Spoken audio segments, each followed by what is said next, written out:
Hello दोस्तों, नमस्कार। नवरत्न academy में आप सबका स्वागत है। पिछले वीडियो में आपने देखा स्वरों का वर्गीकरण। आज देखेंगे व्यंजनों का वर्गीकरण। व्यंजनों का वर्गीकरण सबसे पहले देखेंगे आप, तो यहाँ देखेंगे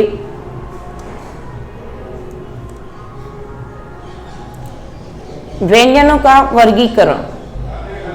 व्यंजन का वर्गीकरण निम्नलिखित चार आधार पर किया गया है।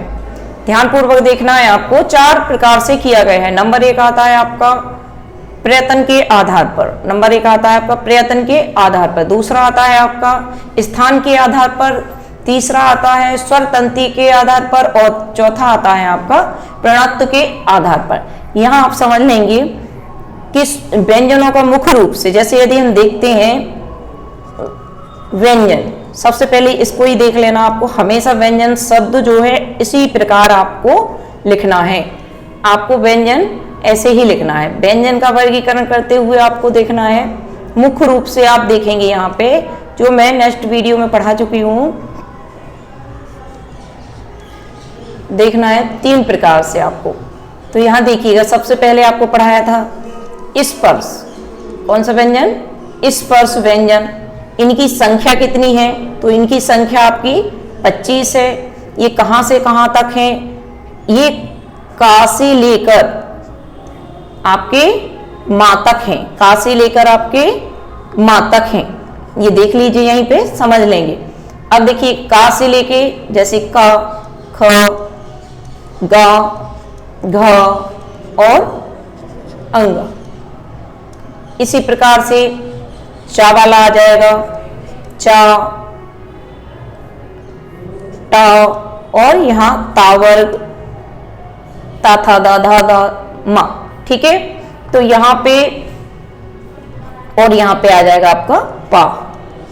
पांचों वर्ग आ जाएंगे। आपने नेक्स्ट वीडियो में पढ़े भी हैं। तो का से लेकर माँ तक, का से लेकर माँ तक स्पर्श व्यंजन है। स्पर्श में आपको पहले बता दिया था कि जब इसका उच्चारण करते हैं तो जिब्रा क्या है, ऊपर जाके स्पर्श करती है। जैसे हमने पढ़ा का, खा, गा, घ। ठीक है, इस प्रकार से।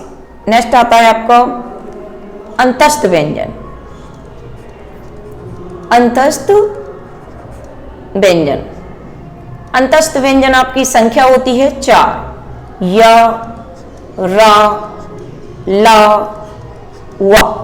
ये आपका अंतस्थ व्यंजन हो गया। तो अंतस्थ व्यंजन वे व्यंजन कहलाते हैं जो वर्णमाला के बीचों बीच से बोले जाते हैं। उनको अंतस्थ व्यंजन कहेंगे।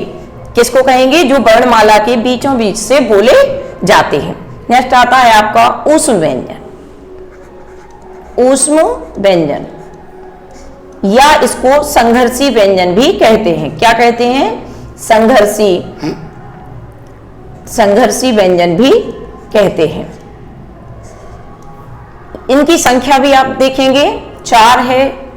ये जिस प्रकार मैंने आपको उच्चारण स्थान में बताया था, तालव्य, मूर्धन्य और दंतीशा और आपका हा, ये आपके क्या है? संघर्षी या ऊष्म व्यंजन है। इनको बोलते समय जिब्रा क्या करती है? संघर्षता करती है। जैसे हमने कहा तालव्य, मूर्धन्य, दंतीशा, हा। इस प्रकार से आपके ये हो गए व्यंजन के भाग। अब आगे देखेंगे। अच्छा, व्यंजन की परिभाषा ध्यान रखनी है आप सबको। व्यंजन क्या कहलाते हैं? व्यंजन किसे कहते हैं? व्यंजन स्वर की सहायता से बोले जाते हैं। मतलब स्वर पर क्या रहते हैं? आश्रित रहते हैं। वो व्यंजन कहलाते हैं। व्यंजनों की संख्या मूल रूप से 33 है। और यदि हम द्विगुण जोड़ देते हैं तो कितनी हो जाती है? इनकी 35 हो जाती है, जो पिछले वीडियो में हम आपको बता चुके थे। अब देखेंगे, आपको देखना प्रयत्न के आधार पर। तो प्रयत्न के आधार पर कितने होते हैं? नेक्स्ट देखेंगे। देखिएगा प्रयत्न के आधार पर। तो प्रयत्न के आधार पे आप देखेंगे ये कितने होते हैं।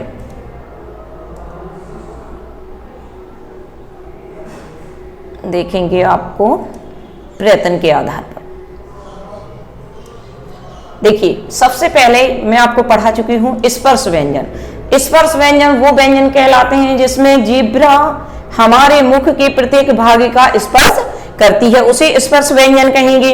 संघर्षी व्यंजन, संघर्ष करती है जिसमें। फिर स्पर्श संघर्षी व्यंजन भी होते हैं। फिर नासिका व्यंजन होते हैं जो नाक से बोले जाते हैं, जो वर्ग के 5वें वर्ग को कहते हैं। फिर है पार्श्विक व्यंजन, फिर है उच्छिप्त व्यंजन, और फिर है लुंठित व्यंजन, और फिर है आपका अर्धस्वर व्यंजन। तो आगे आपको देखना है ध्यान से, ये आपके किसके आधार पर वर्गीकृत किए गए हैं? प्रयत्न के आधार पर। ये आपके प्रयत्न के आधार पर व्यंजनों का क्या किया गया है? वर्गीकरण किया गया है। सबसे पहले देख लिया स्पर्श संघर्षी व्यंजन। स्पर्श संघर्षी व्यंजन नासिका व्यंजन हो गया, पार्श्विक व्यंजन हो गया, उच्छिप्त व्यंजन हो गया, और लुंठित व्यंजन हो गया, और स्वर व्यंजन हो गया। आपको ध्यान देना है आगे। अब देखिए सबसे पहले स्पर्श व्यंजन की परिभाषा को पढ़ेंगे। स्पर्श व्यंजन जब यहां पढ़ेंगे, जब व्यंजनों का उच्चारण किससे हो? मुख के अवयवों पर परस्पर पूर्ण स्पर्श करने पर होता है। अर्थात कहने का मतलब ये है कि जब हम उच्चारण करते हैं स्पर्श व्यंजन को, तो हमारी जिह्वा मुख के प्रत्येक भाग को टच करती है। जैसे का वर्ग आपने देखा है, पिछले वीडियो में देखा आपने, का वर्ग कंठ से निकलता है, फिर चा वर्ग तालु से निकलता है, टा वर्ग मूर्धा से निकलता है, ता दंत से निकलता है, और पा ओष्ठ से निकलता है। यही आपने पढ़ा है। तो यहाँ पे हम पढ़ रहे हैं स्पर्शी व्यंजन। माने जब स्पर्श व्यंजन कहते उसे हैं जब मुख के, जब जीभ जो है, जिब्रा जो है हमारी मुख के प्रत्येक भाग को स्पर्श करते हुए जब वो व्यंजनों को बाहर करती है, उसे स्पर्श व्यंजन कहते हैं। ठीक है। इनके उच्चारण सबसे पहले हवा मुख के रूप में मुख में रुक जाती है, फिर धक्का देकर बाहर से निकल जाती है। मतलब पहले हल्का सा रुकेगी, फिर ऐसे लगता है जैसे वायु बाहर, हवा या वायु एक ही बात है, बाहर निकल रही हो। हिंदी में देखिएगा, हिंदी में इनको 5 वर्ग होते हैं, जैसा मैं आपको पहले पढ़ा चुकी हूं। का वर्ग, चा वर्ग, टा वर्ग, ता वर्ग और पा वर्ग। यहां पे आप ऐसे भी याद कर सकते हैं, कचट तप, ऐसे लिख लेंगे, एक साथ लिख लेंगे, क च ट त और प, कचट तप। इस प्रकार से भी आप देख सकते हैं, का खा गा घा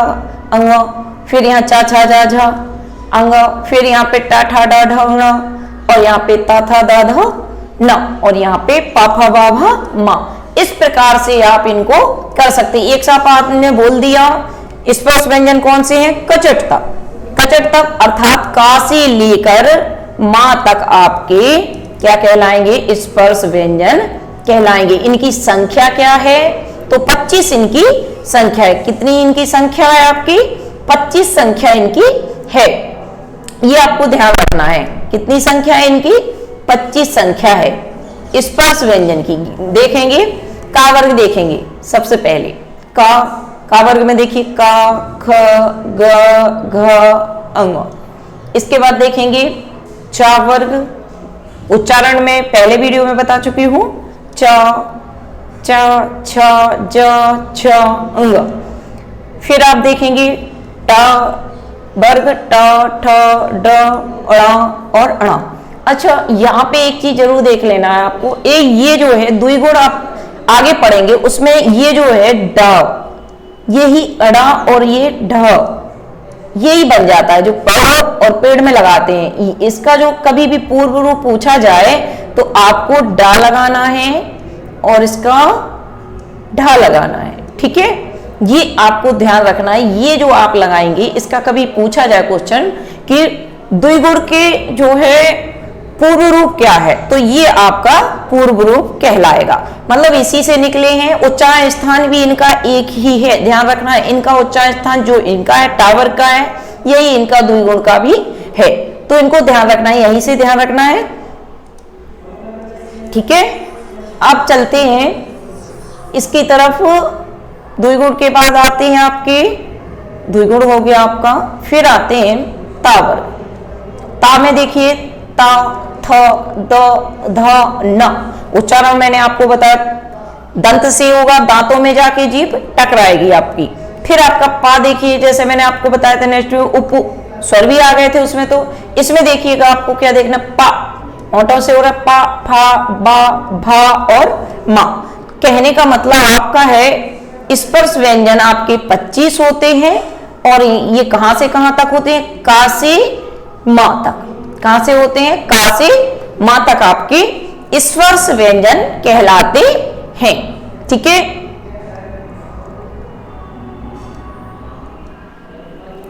अगला है संघर्षी व्यंजन। देखिए ध्यान पूर्वक देखेंगे आप, ये वाला संघर्षी व्यंजन क्या है आपका?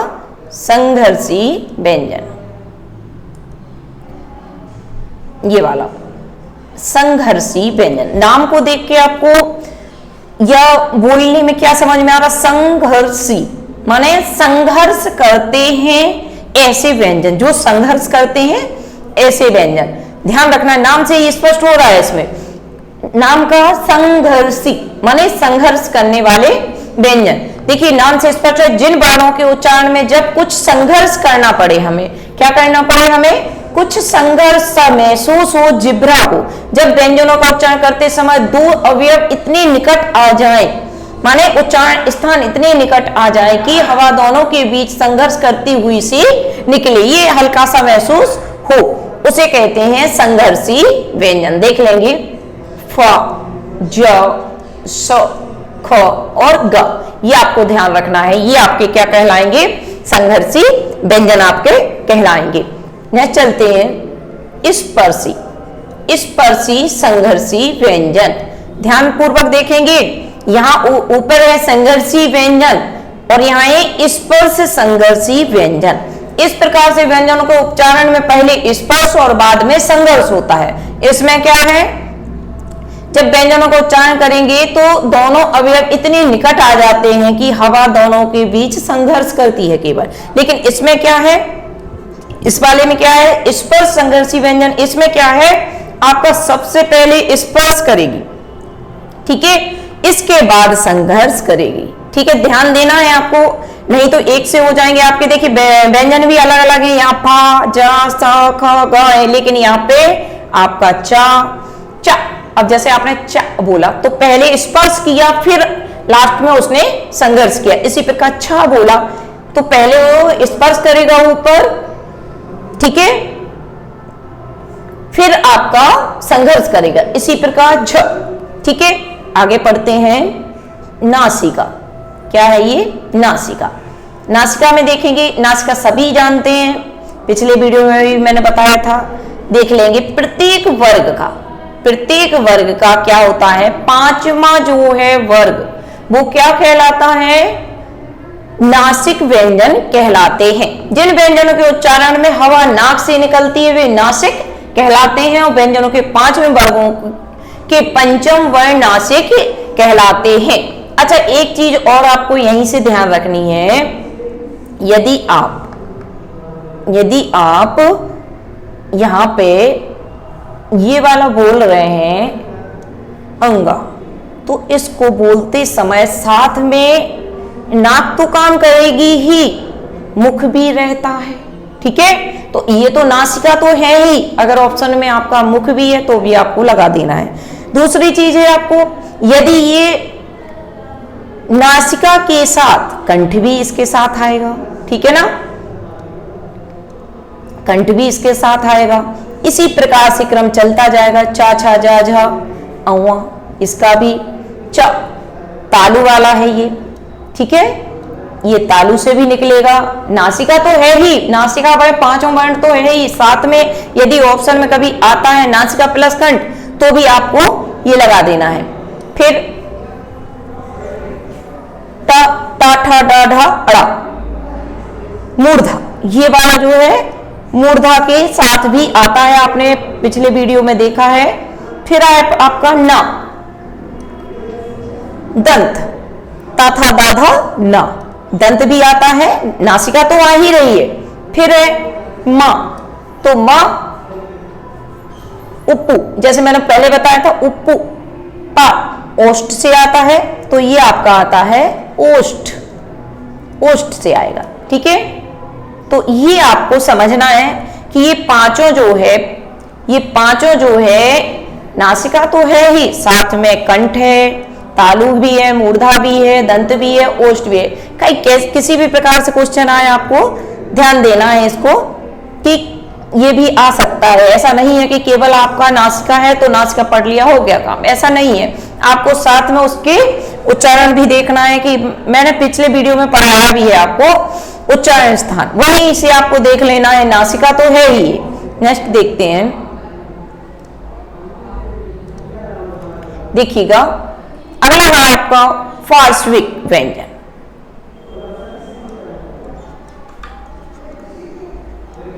ये है पार्श्विक व्यंजन। पार्श्विक व्यंजन, अच्छा पार्श्विक व्यंजन को सबसे पहले समझ लेंगे, ठीक है। उसके बाद देखेंगे जिन वर्णों के उच्चारण में मुख के मध्य भाग में दो अवयव मिलकर वायु अवरुद्ध कर देते हैं। वायु अवरुद्ध माने रोक सी लेते हैं, कुछ पल के लिए रोक सी लेते हैं, किंतु हवा दोनों पार्श्वों से होकर निकल जाती है। ध्यान देना है, पार्श्विक व्यंजन केवल आपका ला है। क्या है? ला है।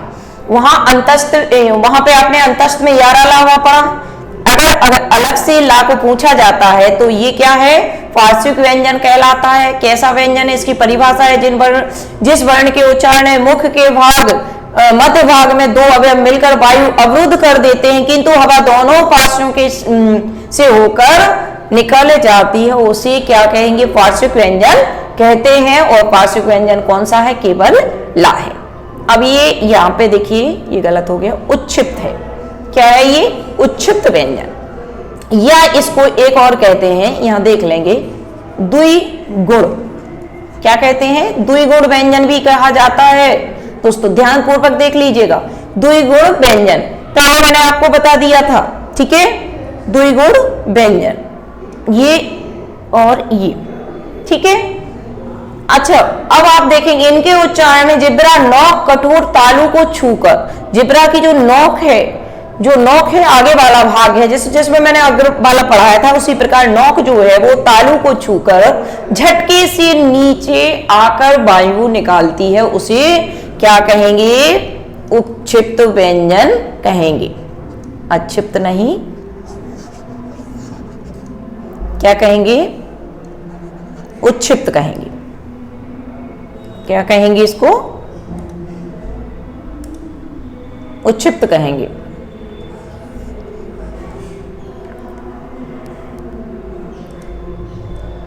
ध्यान से देखना है इसको। इसको अक्षिप्त ना कह के उच्छिप्त कहना है आपको, उच्छिप्त, ठीक है। उच्छिप्त व्यंजन कहे जाएंगे। अब देखिएगा ये कौन कौन से हैं, जैसे डाका ही है, अड़ा अड़ा। अच्छा, ये प्रयोग जैसे हम करते हैं ना, पेड़, ये यहां प्रयोग होते हैं, और पढ़, इसमें ये प्रयोग हो जाते हैं, ठीक है। शुद्ध लिखने में प्रयोग होते, इसीलिए मैंने आपको पिछले वीडियो में बताया था कि लेखन पे आधार पर जो वर्णों की संख्या लेखन के आधार पर बढ़ जाती है, माने लिखने के आधार पर बढ़ जाती है, 52 हो जाती है। वहीं पे यदि उच्चारण के आधार पे कहा जाए तो कितनी हो जाती है? आपकी 46 हो जाती है। ये ध्यान रखना है आपको। फिर है आपका लुंठित।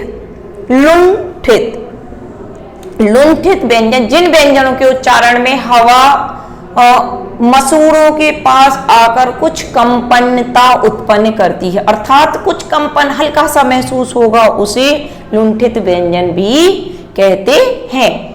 तो लुंठित रा है। अच्छा, इसको ऐसे भी आप कर सकते हैं, जैसे एक छोटा बच्चा क्या करता है? रोता है, लोटता है। ऐसे भी आप इसको याद कर सकते हैं कि रा से, यहां पे देखेंगे, रा से रोना। ऐसे अगर आप भूल जाते हैं ला में और रा में, तो रा से रोना माने लोटना, ठीक है। और लोटना माने ला से लेंगे लुंठित। इस प्रकार भी आप इसको याद कर सकते हैं। और रा से रोने से रा निकाल लेंगे, माने रा जो है वो कैसा है? रा लुंठित है, माने रोना और लोटना। एक छोटा बच्चा रोया और लोटा। ये इस प्रकार से आप इसको समझ सकते हैं। ध्यान यदि भूल जाते हैं तब आपको ऐसे इसको याद रखना है, ठीक है।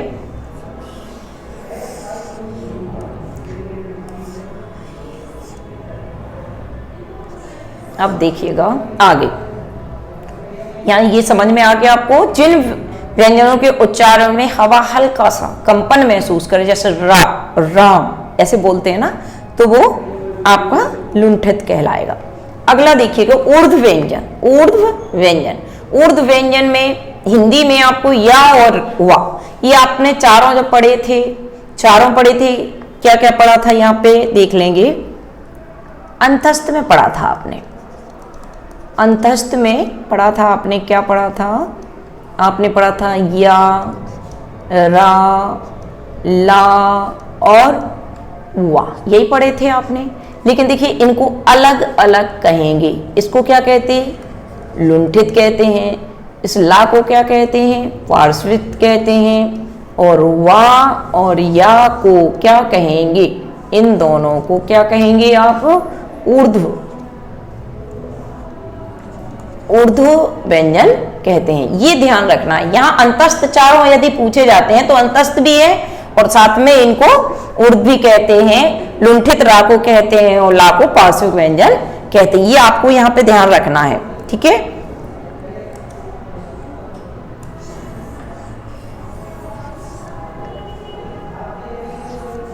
देखिए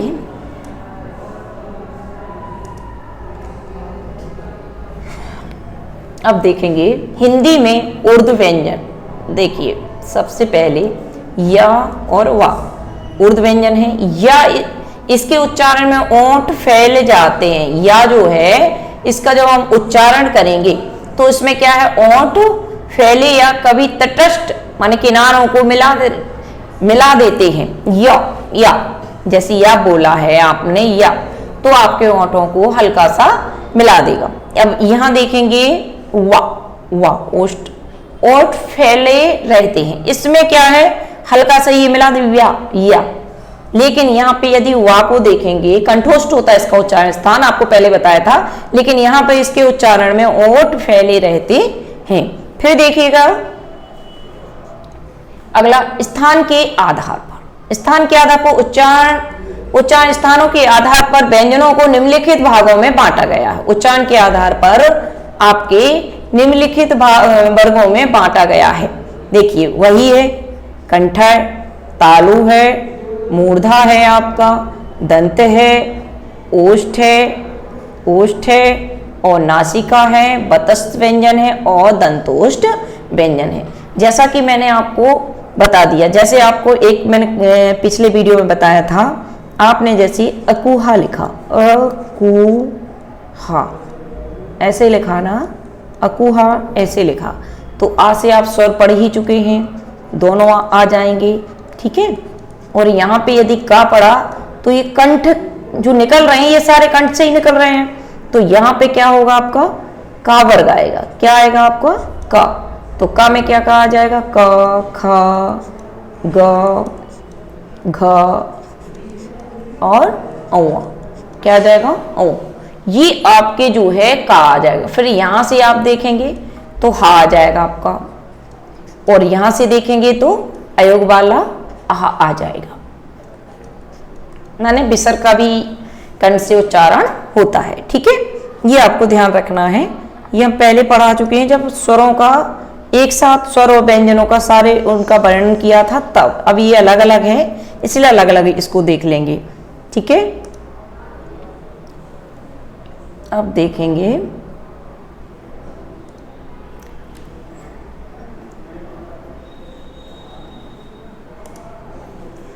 लुंठित हो गया था,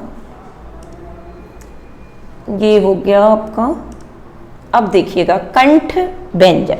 कंठ आप देख चुके थे, कंठ व्यंजन। अच्छा इसका विस्तार देख लीजिए थोड़ा सा, कंठ व्यंजन क्या है और ये कहाँ से निकलते, पहले तो मैं बता चुकी हूँ, फिर भी एक बार देख लीजिए। ये थोड़ा सा सूत्र है, संस्कृत के सूत्र हैं, उनको देखना है आपको। देखिए कंठ व्यंजन, कंठ व्यंजन माने हिंदी में कंठ बोलते हैं गले को ही, इसका उच्चारण कंठ अलजिब्रा से होता है। संस्कृत सूत्र अकुह विषयणीय कंठा, इस सूत्र को अगर आप याद कर लेंगे तो सारे आपके उच्चारण स्थान आ जाएंगे। जैसे मैंने आपको बताया भी था अकुहा करके, जैसे आ से आपको बताया आ और बड़ा, ठीक है। का से आपको बताया का वर्ग, वर्ग माने वही 5, ठीक है। हा से आपको बताया मैंने हा, ठीक। अकुहा, अब देखिए ना, अकुहा माने आ रहा है दोनों, कु माने का वर्ग आ रहा है आपका, का खा गा घा अंगा, फिर आपका हा आ रहा है, फिर लिखा है आपका विसर्गणीय कंठ, माने विसर्ग भी, जो विसर्ग मैंने आपको बताया था, जो विसर्ग है माने आहा का जो है वो अयोगबा है, जो हिंदी में वो विसर्ग कहलाते हैं। विसर्ग होते हैं अयोगबा 2 प्रकार के होते हैं, एक तो अनुस्वार होते हैं और दूसरा विसर्ग होता है। तो देखिए जी, विसर्ग जो है वो कहां से निकलता है, कंठ से, कंठा। बस आपको याद कैसे करना है आप देख लेंगे, ये आपको याद करना, अकुह विसर्णीय नाम कंठा, अकुह विसर्णीय नाम कंठा, अर्थात आ दोनों आ का वर्ग और हा का उच्चारण स्थान कंठ से होता है। कहां से होता है, ये गलत है, कहां से होता है, कंठ से। कहां से होता है ये, कंठ से। फिर से देख लीजिएगा, कंठ से। कहां से होता है आपका, कंठ से, ठीक। ये आ दोनों आ, का खा गा घा अंगा और हा और आह, ठीक है। नेक्स्ट देखते हैं, फिर आता है आपको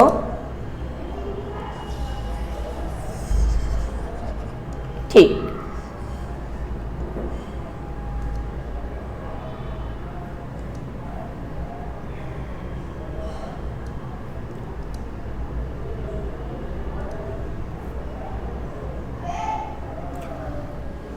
दंत पहले बता चुके हैं, जो व्यंजन जिसके उच्चारण में जिब्रा नौक ऊपरी दांत को स्पर्श करे, माने दंत माने क्या है, आपका जो जीभ का भाग होगा वो आपके दांतों में जाके टकराएगा, ठीक। वही आपको देखना है, दांतों में आके क्या करता है, ये टकरा जाता है। अगला देखना है आपको, यहां हो गया था, अब ये देख लीजिए, ये तो आप पिछले वीडियो में पढ़ चुके हैं, आपको यहां से देख लेना है। दंतोष्ठ, दंत और ओष्ठ, जिन व्यंजनों के उच्चारण में दांत और ओष्ठों का प्रयोग होता है वे दंतोष्ठ व्यंजन कहलाते हैं। संस्कृत सूत्र में वकारश दंतोष्ठ, यहां पे जो है ये,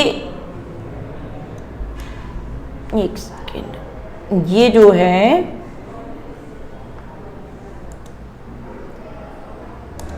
ये बा नहीं है, ये क्या है, ये वा है, वा, वा बता ही चुके थे, ये क्या है, वा है, ठीक है। अर्थात नीचे के ओष्ठ और ऊपर के दांत से बोले जाने वाली ध्वनियां दंतोष्ठ कहलाती हैं। फा, पा, फा, वा, वा, ठीक है। तो इसमें वा ही रखा गया है दंतोष्ठ में, केवल आपको ध्यान रखना है, ये नहीं और ये भी नहीं, आपका वा ही रहेगा, ठीक है। स्वर तंत्रिकाओं को आधार पर, स्वर तंत्रिका के आधार पर व्यंजनों के 2 भेद होते हैं। अच्छा, ये जरूर देखिएगा, बहुत मोस्ट है, आपको ध्यान पूर्वक देखना है, ठीक है। देखिएगा, यहां पे देख लेंगे, इसको समझेंगे। सबसे पहले इसकी परिभाषा देख लेंगे, परिभाषा समझ लेंगे। देखिए यहां पे लिखा है स्वर तंत्रीय, स्वर तंत्री आधार पर, माने जो हमारे स्वर है, स्वर निकलते हैं, वहां पर जो भी हम व्यंजन बोलते हैं उनमें कैसा कंपन होती है, कम होती है, ज्यादा होती है, कैसी इसमें ध्वनियां निकलती हैं, ये समझना है। तो सबसे पहले आप देख लेंगे इसकी परिभाषा को, फिर समझेंगे, ठीक है। परिभाषा, जिन ध्वनियों के उच्चारण में स्वर तंत्रिकाओं के निकट आ जाने से उनके बीच में हवा निकलती हो से कंपन होता है, माने घोष जो है, जो घोष कहलाते हैं उसमें कंपन होता है, माने कंपन होता है। अब देखिए, जैसे हिंदी में 5 वर्ग हैं, क च ट त प, पहले बता चुके। तीसरा 5वां वर्ग घोष ध्वनि है। कौन सी है ये, घोष ध्वनि है, ये घोष व्यंजन कहलाते हैं। तो इनको बहुत अच्छे से आपको समझ लेना है। देखिएगा, अब ऐसे तो आप याद करेंगे यदि ये कि का, गा, घा, गा, ऐसे नहीं, सबसे सरल तरीका मैं बताती हूँ आपको। ये है आपका घोष, ठीक है, कुछ नहीं करना, आपने वर्ग पढ़े हैं स्पर्श से, ठीक है, आपने वर्ग पढ़े हैं तो आपको कुछ नहीं करना है, बस आपने यदि उन वर्गों को पढ़ा है तो आपको क्या करना है, एक सूत्र याद रखना है, घोष का सूत्र याद रखना है 3 4 5। 3 4 5 कितना याद रखना है, 3 4 5, ठीक। मैंने आपसे कहा 3 4 5, ये क्या हो गए आपके घोष हो गए, या इसको ही सघोष भी कहते हैं, ध्यान रखना है, इसको क्या कहते हैं, घोष भी कहते हैं और सघोष भी कहते हैं, सघोष, घोष या सघोष। यहां आप लिख लेंगे आपके अघोष, अघोष, ठीक है, यहां आपके आ जाएंगे अघोष। अब देखिए आपने यहां आपने वर्ग पढ़े थे, वर्ग कितने थे आपके, वर्ग थे आपके 5, कचट तप, ठीक है। कचट तप के बाद आपने देखा था प्रत्येक वर्ग का 5 5 थे, प्रथम द्वितीय तृतीय चतुर्थ 5, ठीक है। तो आपने यहां लिखा 3 4 5 ये वाला ना, यहां सूत्र क्या बच रहा है, 1 और 2, यही बच रहा है, वर्ग 1 और 2। देखिए यहां कुछ नहीं करना है, एक माने पहला वर्ग क्या है, का, ठीक, और यहां क्या है, खा। अब जो तीसरा क्या आता है, गा, उसके नीचे लिख लेंगे गा। फिर क्या आता है चौथा, घा। पांचवा क्या आता है, अंग। ये आपको याद ही नहीं करने हैं, ये आपको याद नहीं करने हैं, आपको ऐसे याद करना है 345। और यहां अघोष क्या कहते हैं, तो आपने कहा अघोष को 12 कहते हैं, क्या कहते हैं, अघोष को 12 कहते हैं। और सघोष को क्या कहते हैं, तो आप कह देंगे क्या कहते हैं, सघोष को 345 कहते हैं, सघोष या अघोष। बस ये वाला आपको सूत्र याद रखना है 345, और ये आपको यहां पे याद रखना है अघोष वाला 12, घोष वाला 345। अच्छा इसको समझिए, यहां देखिए आपने ये लिखा, फिर यहां फिर आप आ जाएंगे यहाँ पे, यहां क्या है आपका 4 और 6। अब देखो यहां आ जाएंगे ज, एक साथ इनको याद करेंगे, ज और या, यही है आपके पांचों, ध्यान से सीखना। अब यहां फिर आ जाएंगे ट, पहला है ना ट ठ, ट ठ, ठीक है। यहां क्या आ जाएंगे आप, ड ढ और बड़ा, ठीक है, ध्यान से देखते जाइएगा। यहां फिर आ जाएंगे किस पे, त, त और थ, ठीक, ये पहला है, ये दूसरा है। अब यहां देखिएगा द, ध और न, ठीक। अब यहां क्या बचा है, पा और फ। यहां क्या है आपका ब, भ और मा। लीजिए आपको घोष अघोष में कोई दिक्कत नहीं होगी, कोई भ्रांति नहीं होगी, आपको याद कर लेना है क्या, सिर्फ और सिर्फ 345 और यहाँ पे 12, माने आप 12 लिख लेंगे, संख्या 1 2 अघोष है और 3 4 5 आपकी घोष हो गई।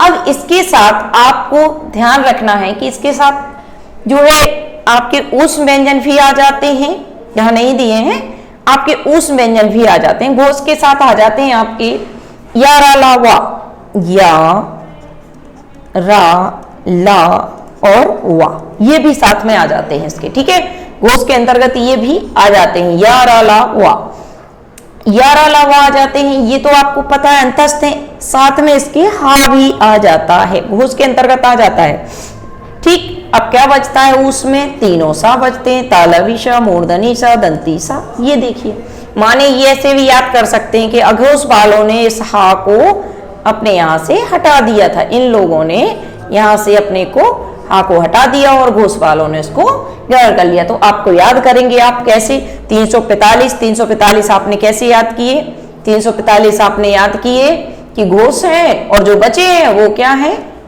आपके अघोष हैं। जैसे आपने वर्ग पढ़े हैं, कचट तप में पढ़ा है 1 2 3 4 और 5, ऐसे पढ़ेंगे ना आप।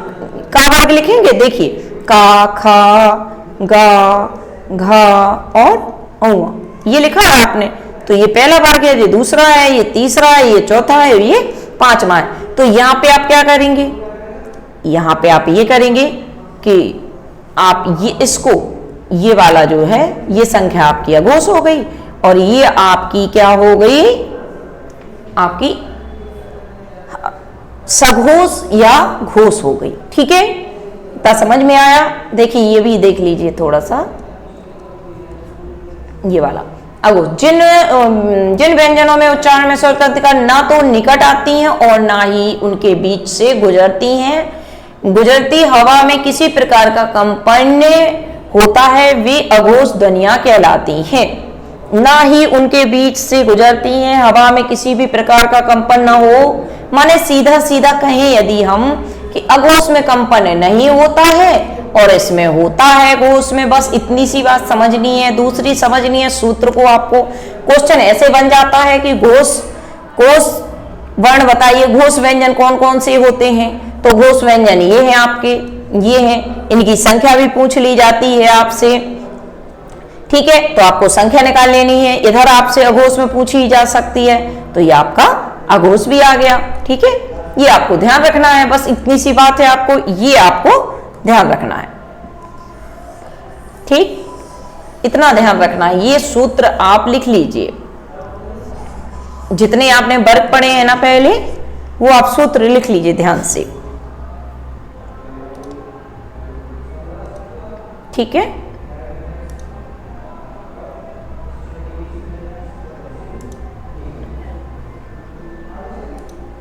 अब देखिएगा प्राणत्व वायु के बाहर निकलने के आधार पर।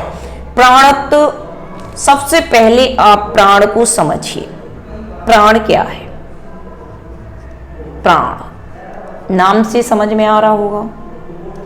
प्राण, प्राण क्या है? प्राण, यदि हमें वायु नहीं मिलती हमारे प्राण निकल जाएंगे।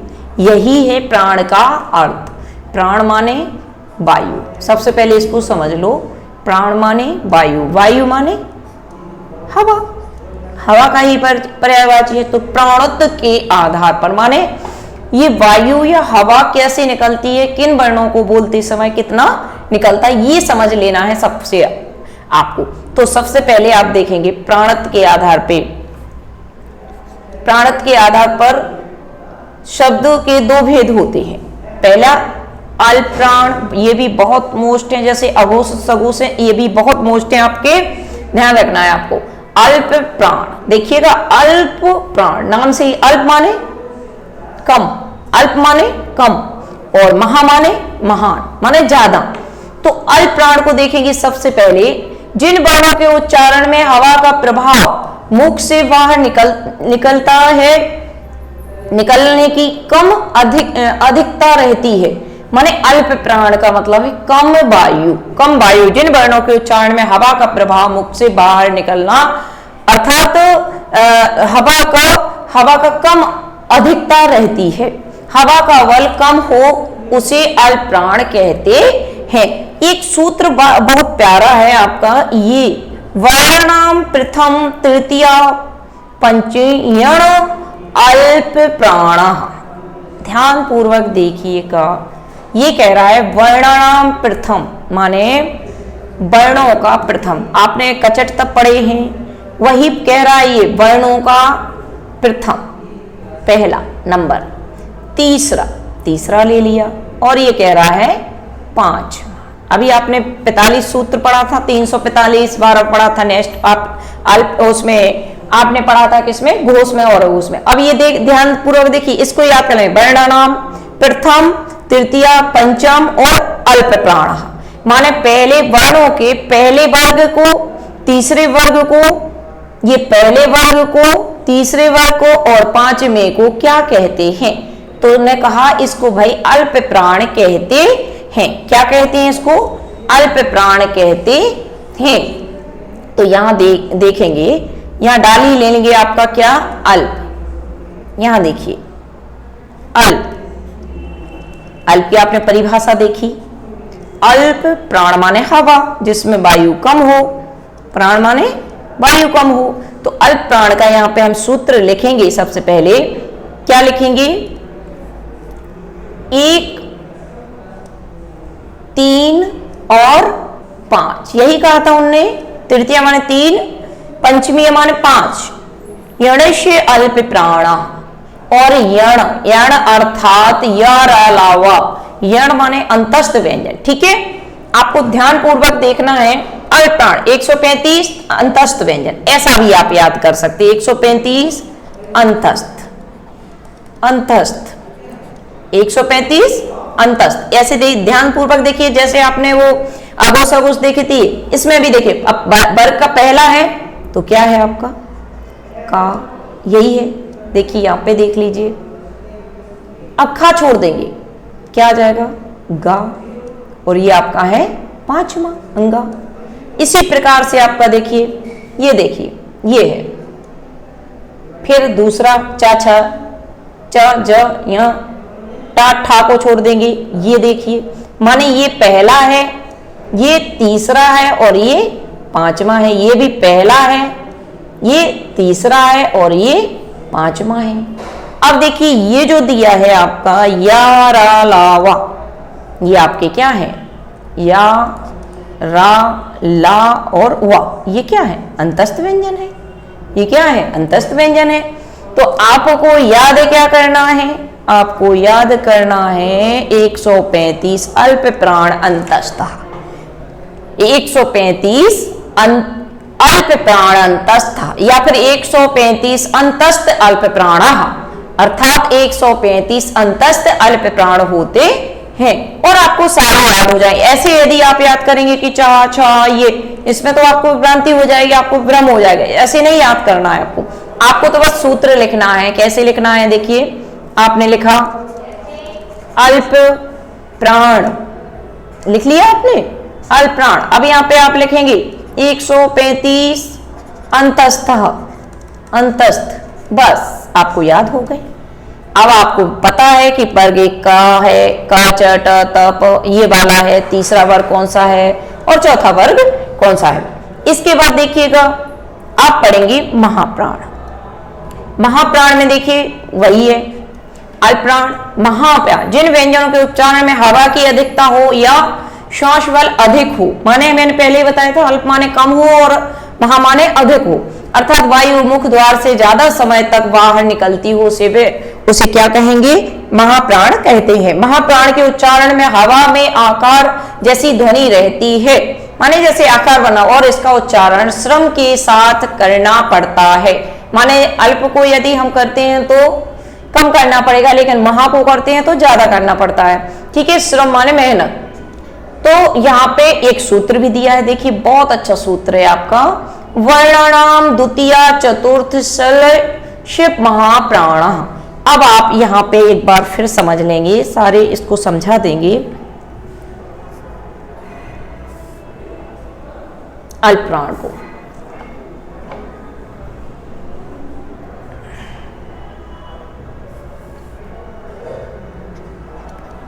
यहां ध्यान से देखना, आपको तो सूत्र ध्यान रखना है, ठीक। यहां देख लेंगे अल्प प्राण माने कम होना, और यहां लिखेंगे आप महा, नाम से ही पता चल रहा है, महा प्राण माने वायु, महान माने अधिक वायु लगे, ऐसे वर्ण जिनको बोलते समय अधिक वायु इसमें कम लगती है। अच्छा, अल्प का मैंने आपको सूत्र पहले ही बता दिया था। अल्प का क्या है आपका, अल्प का सूत्र है आपका एक, अच्छा पास दूर दूर लिखेंगे समझ में आए, 1 3 5, और यहां क्या लिखना है आपको, अंतस्थ, अंतस्थ। ये समझ लीजिए, कभी नहीं भूलेंगे आप, लिख के रख सकते हैं आप, ठीक है। यहां आपको लिखना क्या बचा इसमें से, फिर वर्ग दूसरा बचा, तो 2 और यहां पे 24, मतलब 2 और 4, ठीक है। यहां पे क्या बचा है, ऊष्म, ऊष्म, संघर्षी, यहाँ बताया श्रम करना पड़ता। अच्छा ऐसा भी समझ सकते हैं इसको, अल्प वाले थोड़ा सा ठीक नेचर वाले स्वर व्यंजन होते हैं, और ये जो महान वाले होते हैं ये गुस्सैल वाले भी हो सकते हैं, ये मान के चलिए, ऐसे समझ सकते हैं इसको। गुस्सा वाले होते हैं, 2-2 4 लोग होते हैं, महान कहलाते हैं। ये जो है भाई 1 है 3 है, समान संख्या भी नहीं है, अंतस्थ है, इनका नेचर कम होता है, माने ये शांत टाइप के होते हैं। ये गुस्सैल, उसमें माने गुस्सा वाले भी होते हैं, ऐसा समझ सकते हैं आप इनको। तब यहां से स्टार्ट आप जब जैसे ही करेंगे तो ध्यान रखेंगे, आपको सबसे पहले क्या कर लेना है, आपको लिखना है। क्या लिखना है देखिए, अब देखेंगे यहां पे आपने पहला लिखा का है ये, फिर यहां आ जाना है आपको, एक साथ ही पढ़ना दोनों को। खा, ये आ गया दूसरा, का खा ग, फिर चौथे पे पहुंच जाएंगे, 30 के बाद घ। ध्यान से देखना है आपको, इसी प्रकार आपको समझते जाना है, ठीक है। अब देखिएगा यहां पे आपका 5वां क्या आ गया, औवा, ठीक, ये आप ध्यान पूर्वक देखेंगे। अब चलते हैं कचट, तब मैंने कहा था तो च पहला है च, और दूसरा नंबर यहां है छ, ज। इसी प्रकार यहां पे चौथा लिखेंगे झ और या। ध्यान से देखते जाइए, एक बार समझ लेंगे, जरूरत नहीं पड़ेगी बार बार। फिर अगला क्या आता है, तीसरा वर्ग क्या है, क च ट, टा वाला, टा मूर्धा वाला, टा यहां आएगा तो दूसरा नंबर क्या है ठ, फिर ड। एक सेकेंड, ये नहीं है,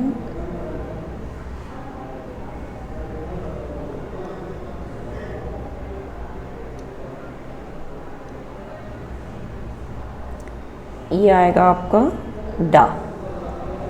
अब देखिए डा के बाद क्या आता है, च, टा, ठ, ड, ढ। ढा चौथा है, ढा चौथा है। 5वां क्या है, अड़ा है आपका। ध्यान से देख लीजिए, एक बार समझ लीजिए। अब तीसरा हो गया, चौथा क्या आता है, ता, ता, था, द और ध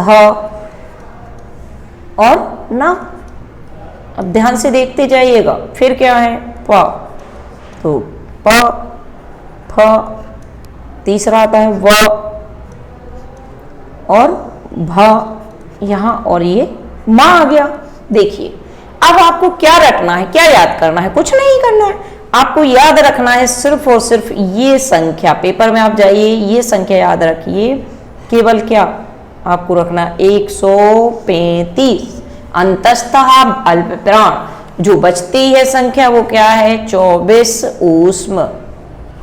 क्या है, 24 ऊष्म। ये आपको याद रखनी है, बस इतना आपको याद करना है। अब देखिए ये आराम से, का ये क्या है, का वर्ग ही तो है, ये वर्ग प्रत्येक में कितने होते हैं, 5 होते हैं। चा वर्ग है, ये चा वर्ग है, ये टा वर्ग है, इसमें भी 5 होते हैं, ये ता वर्ग है, और ये पा वर्ग है। ये आपको हम पहले बता चुके हैं। तो आपको ये वाली लाइन उसी में से तो निकाल लेनी है आपको। ये दूसरा है, और ये आपका तीसरा है ना, सॉरी ये तीसरा है, ये 5वां है। माने पहला आप एक साथ भी पढ़ सकते हैं, ये दूसरा और ये तीसरा और ये चौथा, ठीक है, और ये 5वां हो गया आपका। तो कंप्लीट हो जाएंगे आपकी अल्पप्राण और महाप्राण। अल्पप्राण में कम है और इसमें क्या है, ज्यादा वायु बाहर निकलती है, ठीक है। इतना ध्यान संस्कृत से याद करना हो तो वर्ण नाम द्वितीय चतुर्थ सर्कल माने दूसरा और चौथा आता है आपका। द्वितीय माने दूसरा और चतुर्थी माने चौथा आपका आता है ये। और सल माने प्रत्याहार होते हैं, वो आपने नहीं पढ़े लेकिन आपको याद रखना है ऊष्म। अच्छा यहाँ अंतस्थ और देख लीजिए, इतना मैंने बताया, या, रा, ला और वा। यहां पे आप देखिएगा ऊष्म, तालविषा, मूर्धनिशा, दंतीसा और हा।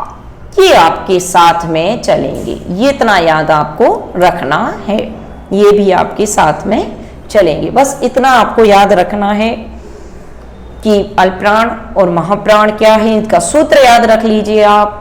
अल्पप्राण और महाप्राण का, वहां अघोष और सघोष का, अघोष और सघोष का एक बार देख लेंगे।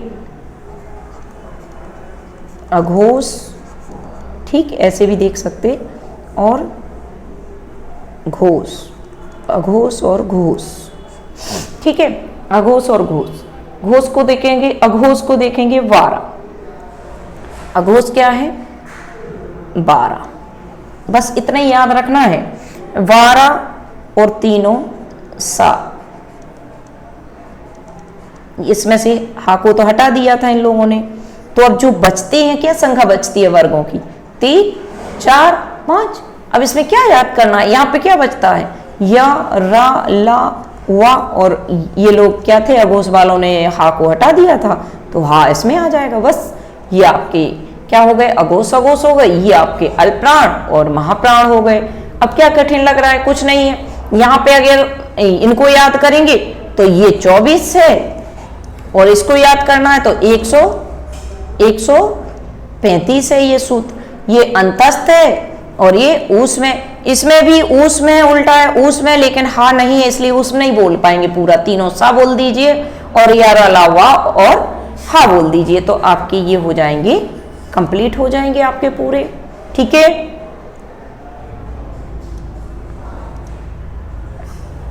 आपको इसके सूत्र लिख लेने हैं। सूत्र जो मैंने आपको बताए हैं ये यदि आपने लिख लिए तो आप कभी नहीं भूलेंगे, अघोष और सघोष ये बिल्कुल नहीं भूलेंगे। ठीक है,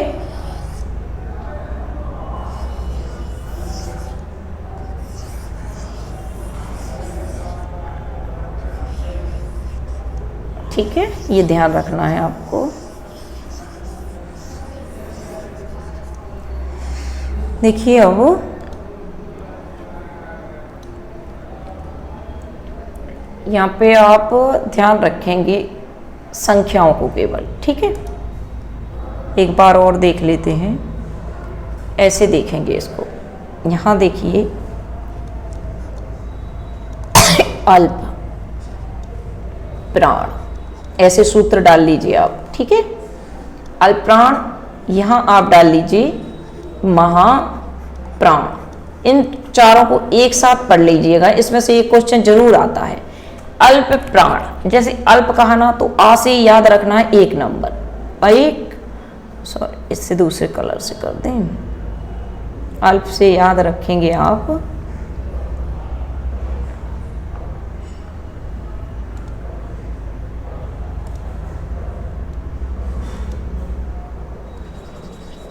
अल्प से ध्यान रखेंगे आप कि आपको रखना क्या है। यहाँ पे अल्प आ रहा ना तो 1 प्रारंभ होता है, आरंभ होता।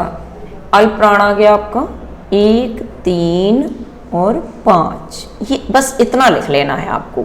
अल्प प्राण 1, 3, 5, यहाँ पे आप डाल लेंगे, क्या लिखेंगे, अंतस्थ। ठीक, इतना आपको याद करना हो। अल्प प्राण होगा, क्या संख्या बच रही है वर्गों की, आप खुद देखिए। 2 नंबर, 1 के बाद 2 आ रहा है, 3 के बाद 4 आ रहा है, तो 2 यहां लिख दीजिए, एक साथ याद करेंगे। और 4 आ रहा तो ये लिख दीजिए। अब अंतस्थ आ रहे हैं, चूंकि स्पर्श व्यंजन तो ये ऊपर वाले हो ही गए हैं, तो यहाँ क्या आ जाएगा आपका, ऊष्मी आ जाएगा, ऊष्मा आ जाएगा, जिसे संघर्षी कहते हैं। बस अब देखिए एक साथ इनको भी यदि देखेंगे, घोष और अघोष को देखेंगे, तो पहले अघोष लिख लीजिए। यहाँ पे क्या लिखेंगे, अघोष। ठीक, और यहाँ पे घोष। ठीक, आपने ये लिख लिया। अब आपको वही सूत्र फिर दोहरा लेना है। वर्ग तो वही है ना, ए से आ से आराम होना, मतलब एक संख्या तो होनी है। ठीक है, एक संख्या ये हो गई आपकी अघोष की, और 2 ध्यान देना। अब अघोष में आपके तीनों सा ये गुस्सेल वाले हैं, माने तीनों सा ये आपको लिखने पड़ेंगे, तालविषा मूर्धनी से। ये देखिए, बिल्कुल ध्यान से देखिएगा। अब देखिए 12 तीनों सा अघोष होगा, क्या बचता है भाई, अब बच रहा है आपका 3 और 4, यहाँ 5 तो 345 सूत्र हो गया आपको। अब जो 3 4 5 बचता है इसके साथ क्या चलना है, या, रा, ला और वा। इसके साथ या मैंने आपको बताया था घोष वाले क्या है, गुस्सेल टाइप के, इन्होंने हा को हटा दिया तो इन्होंने रख लिया घोष वालों ने। बस इतना सा आपको लिख लेना है। इसमें 135 अल्पप्राण अंतस्थ रहते हैं, महाप्राण 24 ऊष्म रहते हैं, अघोष 12 है, तीनों सा हैं और 345 हैं, या, रा, ला, वा और साथ में हा, आपका घोष आ जाता है। ध्यानपूर्वक देखिएगा। चलिए धन्यवाद, अगले वीडियो में मिलते हैं। अगर ये इस चैनल पे आप नए हैं तो चैनल को सब्सक्राइब कीजिएगा, लाइक कीजिएगा।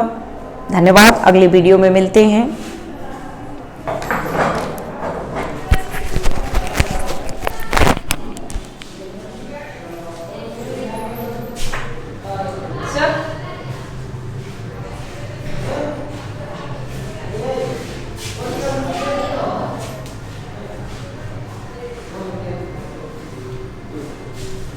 बंद हो गई।